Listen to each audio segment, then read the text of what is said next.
Votre invité à présent dans la grande interview en direct sur Boursorama, c'est Jean-Pierre Champion, le directeur général du groupe CRIS. Bonjour, merci d'être là avec nous. Bonjour Monsieur Gratin.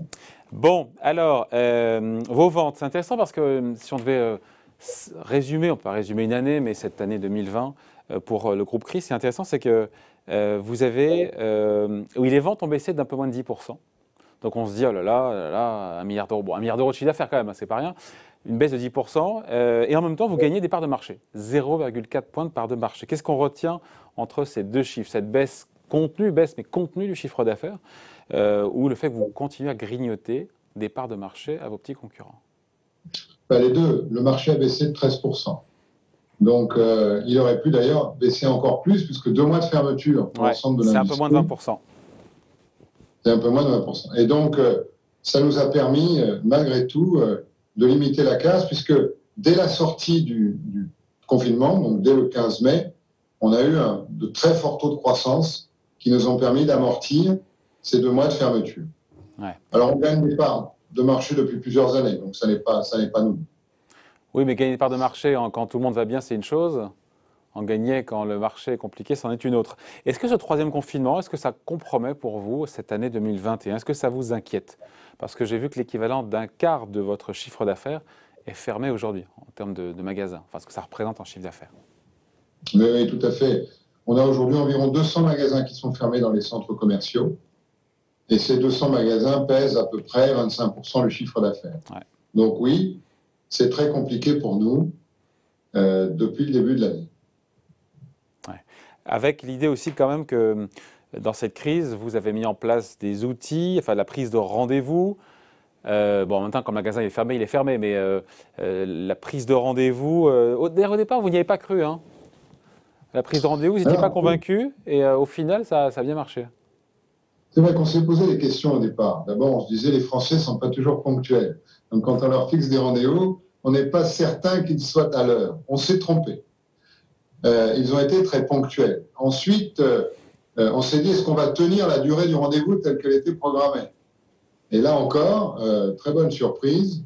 Finalement, les équipes étaient beaucoup plus sereines qu'elles ne le sont en temps normal, et les clients aussi, dans la mesure où on pouvait préparer le rendez-vous à l'avance, en appelant le client et en constituant déjà le dossier administratif, de sorte que dans le magasin, on avait plus de temps à se consacrer aux choses importantes. Et puis, dans le retail, vous savez, il y a des convictions qui ne demandent qu'à être remises en cause. On pense que le meilleur, c'est lorsque le trafic est totalement libre et que les gens peuvent rentrer sur une impulsion dans le magasin. Et quand le trafic est très erratique, on se dit que c'est là où finalement on fait les meilleures affaires. Là, en fluidifiant le trafic, en le planifiant, on s'est rendu compte qu'on gagnait en productivité et en sérénité. Et finalement, on a fait plus de chiffre d'affaires avec la même masse salariale qu'en temps normaux. Par contre, vous me disiez que vous êtes inquiet pour cette année, mais bon, si dès qu'on déconfine, dès qu'on lève les restrictions sanitaires, ça repart rapidement, et si on n'a qu'un mois de confinement et donc un quart de votre chiffre d'affaires qui, pour le coup, voilà, impacté aujourd'hui sur un mois, pourquoi être si inquiet que ça? Alors, d'abord, on n'a pas un mois. Certains magasins ont fermé dès le mois de février, d'autres ont fermé depuis début mars, et on ne pense pas que ce confinement se terminera avant le 15 mai. Donc, ils vont fermer, ces 200 magasins vont fermer pour le moment pendant 3 mois, ce qui est tout à fait considérable. Bon, ça c'est la première chose. La deuxième chose, c'est qu'il y a une différence entre la sortie de confinement qui va avoir lieu, nous l'espérons, le 15 mai, et la sortie de confinement qui a eu lieu l'année dernière. C'est que l'année dernière, l'ensemble des magasins de tout le secteur étaient fermés. Par conséquent, on a eu un effet de rattrapage à la réouverture. Alors que là, en fermant les centres commerciaux, mais les centres commerciaux de plus de 20 000 m², certains de plus de 10 000, mais en laissant ouvert l'ensemble des magasins de centre-ville, eh bien, il y a une partie de la clientèle qui se reporte sur ces magasins de centre-ville, parce que les lunettes, parfois, ça ne peut pas attendre. Et c'est tant mieux, non? Mais c'est tant mieux, mais il ne faut pas s'attendre à ce que les magasins qui ont été fermés réouvrent avec autant d'entrain que l'année dernière. Il n'y aura pas l'appel d'air, c'est ça? Je comprends. Exactement. D'autant que pour le secteur, c'est pas ça. Les temps sont durs pour les opticiens. Il y a la crise, évidemment, et puis il y a eu les lunettes qui sont remboursées, c'est pas nouveau, mais que tous les 2 ans, pour un montant plafonné. Il y a le reste à charge zéro qui tire les prix vers le bas. C'est compliqué pour le secteur, plus la pandémie. Hein. C'est vrai qu'on a subi ces dernières années ce qu'on appelle des chocs de régulation imposés par les pouvoirs publics. Le 100% santé en est l'illustration, mais on a également eu une montée en puissance des réseaux de soins qui fédèrent des mutuelles ou des assureurs santé et qui pèsent sur les prix. Et donc, quand on est contraint d'un côté, il faut se libérer de l'autre. La part de marché en est une illustration, puisque dans un marché qui stagne, on peut gagner des parts de marché. Et puis, il y a aussi sur ce marché une démographie favorable et qui fait qu'en volume, ce marché se développe, même s'il subit des pressions déflationnistes. Ouais. Après, la question qu'on peut se poser, c'est parce qu'on a souvent dit qu'il y avait trop de magasins d'optique, trop d'opticiens en France. Est-ce que la crise a ou va entraîner des fermetures de magasins au niveau du marché et au niveau de de vos 1400 magasins, il y en a, parce qu'ils ne sont pas tous profitables de la même façon, etc., etc. Alors, d'abord, si vous me permettez, charité bien ordonnée commence par soi-même. Donc, nous ouvrons des magasins. Oui, j'ai vu ça. Attendez, j'ai le chiffre. Vous projetez d'ouvrir 70 magasins cette année. Exactement. Entre 30 ou 40 en 2020. Probablement plus proche de 80 que de 70 en 2000. Oui, mais là, il faut regarder le net. Moi, je vous parle du net. Il y a ceux que vous ouvrez et ceux qui ferment. Tout à fait. Tout à fait. Vous avez entièrement raison, mais je tenais quand même à vous dire que nous avons ouvert des magasins ces dernières années avec évidemment un solde net positif, puisqu'on ne peut pas gagner des parts de marché sans avoir un solde net positif. Ouais. Alors, à l'échelle du marché, depuis 2016, il se ferme plus de magasins qu'il ne s'en ouvre. Je crois que le solde net au niveau du marché est de l'ordre de moins 150 à moins de 100 par an. Et ce sont des indépendants. Quel est le profit de ces magasins qui ferment? C'est assez réparti. On ne peut pas dire que ce sont telle ou telle catégorie. Ça peut aussi bien concerner des magasins indépendants dont la clientèle se raréfie que des magasins qui sont situés dans des zones où leur taux d'effort, c'est-à-dire le rapport entre le loyer et le chiffre d'affaires, est trop élevé. Et donc, ces magasins ne sont pas assez rentables, ils peuvent donc fermer. Donc, c'est assez bien réparti.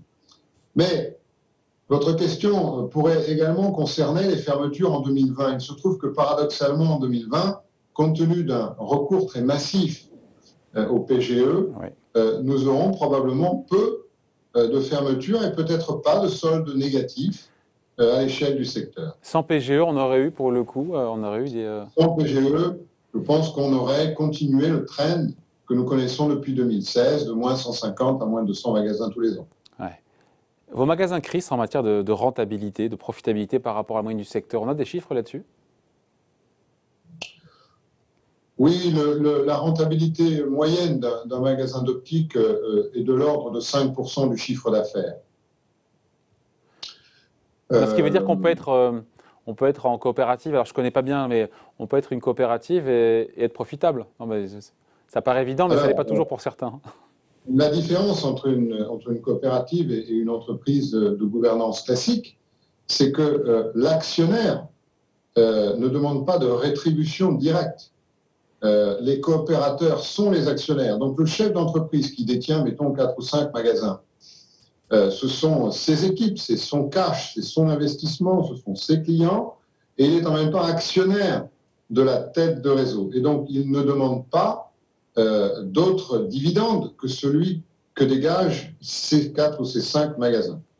Et il se trouve que le groupe a fait un choix stratégique très important il y a quelques années, d'être à la fois producteur et distributeur. Oui. C'est-à-dire de fabriquer lui-même ses verres, en tout cas une partie des verres qu'il distribue, en même temps que de posséder des magasins. Et ça nous donne un avantage tout à fait remarquable parce que nous pouvons redonner au consommateur final une partie de la valeur que nous créons sur un plan industriel. Attendez, qui possède les magasins? Pardon, je vous coupe. Qui possède les magasins? Parce que par rapport à la franchise, que je comprenne. Ce sont des entrepreneurs indépendants qui sont actionnaires de la coopérative. Donc c'est une espèce de franchise où on est actionnaire de...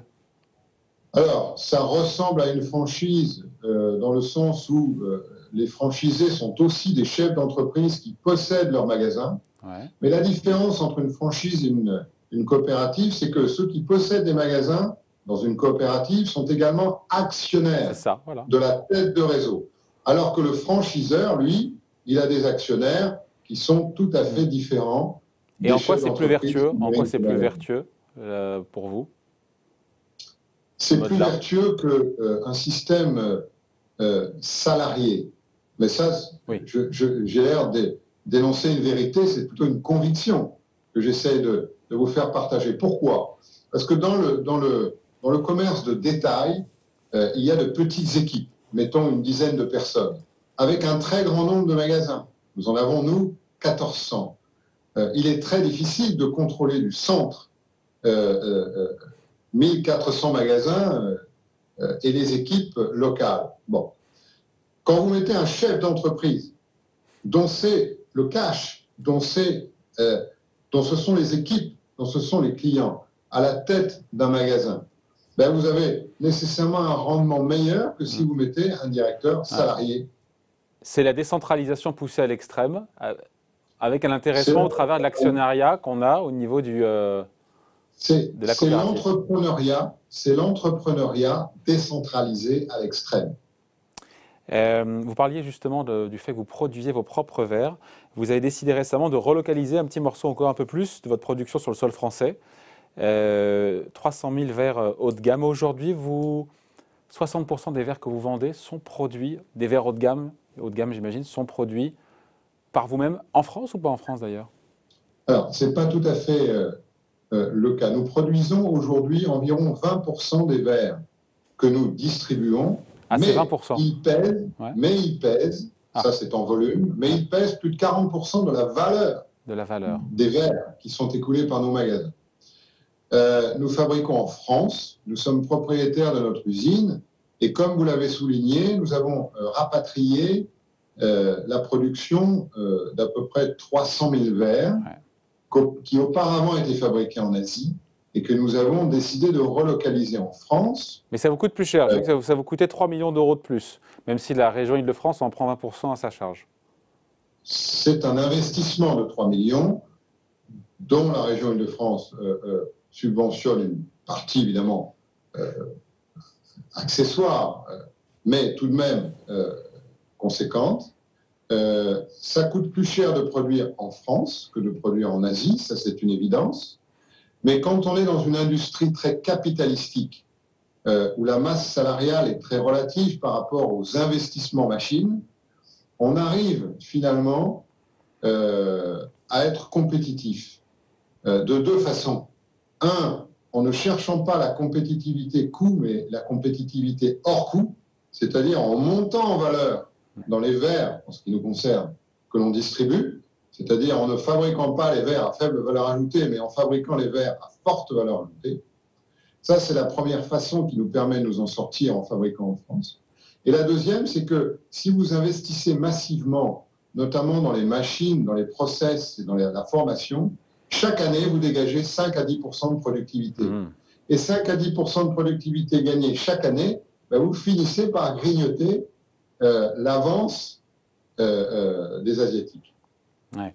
Aujourd'hui, c'est 20% donc que vous produisez de vos verres, que vous produisez vous-même sur le sol français. L'objectif, à horizon 5 ans ou quelques années, c'est d'arriver où? On pense qu'on peut doubler ce poids en volume. Nous sommes d'ailleurs en train d'étudier un investissement de l'ordre d'une vingtaine de millions. Alors, une vingtaine de millions, ça peut vous paraître peu, mais à l'échelle de notre PME, c'est significatif. Ce projet sera tranché dans un sens ou dans un autre en 2021 par nos actionnaire et il permettrait d'augmenter très significativement la capacité de notre usine, puisque nous n'en avons qu'une, et aller quasiment à un doublement de cette capacité. À ceux qui disent que l'optique, c'est un marché qui est mature, j'ai envie de leur dire, mais vous serez d'accord, j'imagine, là-dessus, que quand on voit tous ces écrans qu'on a partout, la multiplication des écrans, tablettes et compagnie, on se dit que tout ça, ça pousse à la myopie, à développer des myopies, et donc on se dit que c'est tout bénef pour vous, qui aurez des lunettes, non?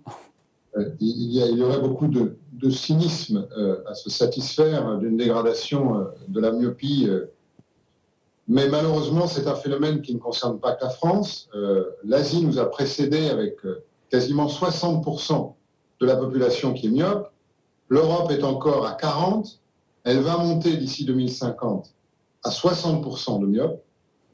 Et donc, de fait, les écrans jouent, nous le pensons, un rôle dans cet accroissement de la myopie. Je crois que c'est vous qui parlez de pandémie de myopie dans le monde. Je crois que c'est une expression qui est de vous. Hein. Oui, on peut parler de pandémie, puisque en Asie, on est à 60% de prévalence. En Europe, comme je l'indiquais, à 40, et avec une dégradation très forte. Par conséquent, oui, c'est un facteur qui est négatif d'un point de vue santé publique, mais qui doit trouver une réponse en matière de correction et de lunettes. Jean-Pierre Champion, on parlait de vous, 15,8% de part de marché, numéro 1 en France. Les challengers, il faut le dire, c'est Optique 2000 avec 15%, Optical Center 12%, Flelou 10%. Cette avance que vous avez, il faut se battre au quotidien pour la conserver? Alors d'abord, nous sommes devenus leaders depuis 2016. Donc oui, ça fait 5 ans. Nous n'étions pas avant. Et donc, notre état d'esprit est plutôt celui d'un challenger qui doit effectivement gagner des parts de marché tous les ans. Alors que vous êtes leader. Et donc nous pensons qu'en étant producteur-distributeur, qui nous donne une marge de compétitivité importante sur la partie industrielle que nous pouvons repasser, entre guillemets, au client final, en ayant des temps forts qui sont le rythme normal d'une activité de retail, en ayant également beaucoup d'ouverture, comme je vous l'ai indiqué tout à l'heure, puisque nous ouvrons régulièrement des magasins, et en 2021, près de 80. Donc, tout ça nous fait penser que nous pouvons maintenir ce rythme de gain de part de marché de 0,5 tous les ans. 20% des verres aujourd'hui sont produits chez vous, et les 80% restants, ils sont achetés en Asie. À qui ils sont achetés d'ailleurs? Alors, ils sont achetés soit à notre partenaire industriel, qui est un verrier mondial, de taille mondiale, qui est basé au Japon, qui s'appelle Oya, et qui a des usines partout dans le monde. Donc une partie, nous l'achetons à ce partenaire industriel, et l'autre partie est achetée directement par nos magasins aux autres verriers mondiaux, comme Essilor, Zeiss et d'autres. Bon, les leviers pour continuer à gagner des parts de marché, les leviers, ils sont où sinon? L'ouverture de magasins, bien sûr, mais l'audition aussi, j'ai vu que vous n'êtes pas un pionnier sur l'audition, mais voilà, vous avez mis le paquet. Aujourd'hui, c'est quoi sur 1 milliard d'euros de chiffre d'affaires pour le groupe Chris? Ça représente combien l'audition? Alors l'audition, c'est moins de 10% aujourd'hui. Ouais. Nous sommes rentrés sur ce marché tardivement. Ouais. C'est d'ailleurs un reproche qu'on serait fondé à nous faire. Il se trouve qu'on est rentré malgré tout. Nous avons aujourd'hui près de 180 points de vente audition, 176 exactement. Nous visons les 300. Et là, je vous parlais de chocs de régulation sur le marché de l'optique, qui généralement sont déflationnistes. On a eu également un choc de régulation sur le marché de l'audio qui, lui, est extrêmement favorable, puisque le 100% santé en matière d'audioprothèse va permettre à ce marché de doubler dans les 5 ans. Il y a aujourd'hui beaucoup de malentendants qui ne pouvaient pas se payer des aides auditives parce que le reste à charge était supérieur à 1 000 euros. Mais c'est vrai ça, le reste à charge dans l'audition, j'ai lu, c'est 15 fois plus élevé que dans l'optique. Donc on se dit que c'est un business qui est hyper lucratif pour vous. Alors, ça n'est pas parce que le reste à charge est élevé que le business est lucratif. Je vais un peu vite. Et donc, nous préférons un marché qui s'équipe à 80-90%, même si les marges unitaires sont réduites, qu'un marché qui est équipé à 50%. L'optique est équipée à 99%, l'audioprothèse ne l'était qu'à 50%, elle le sera à 100% très bientôt, nous l'espérons. Bon, merci d'avoir été avec nous, Jean-Pierre Champion, donc le directeur général du groupe Chris, invité de la grande interview en direct sur Boursorama. Merci, à bientôt. Merci de votre invitation.